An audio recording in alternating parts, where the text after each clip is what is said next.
Your dashboard just lit up with a check engine light, and your scanner is showing you a P0058 code.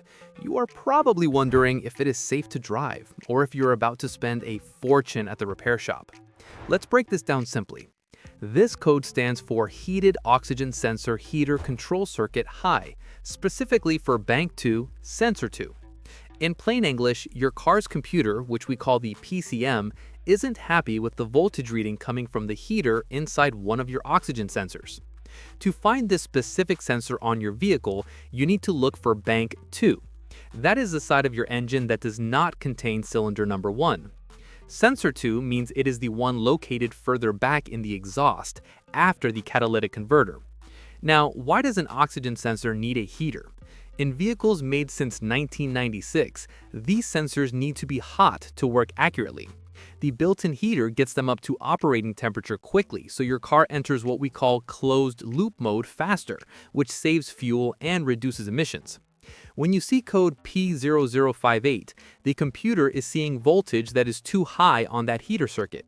It usually means there is a short to power or an issue with the wiring, rather than the sensor just being worn out, although a bad sensor is still possible.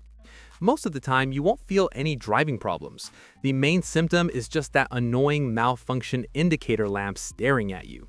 However, you will likely fail an emissions test if you live in a state that requires them.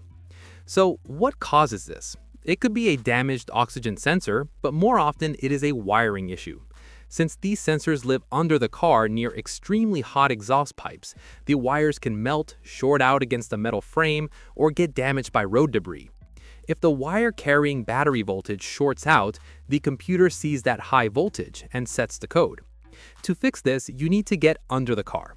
Start by visually inspecting the wiring harness for Bank 2, Sensor 2. Look for burns, cuts, or bare copper touching the body of the car.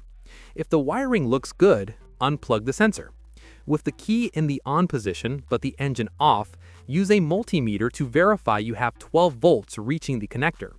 If you have power and a good ground, the problem is likely this sensor itself.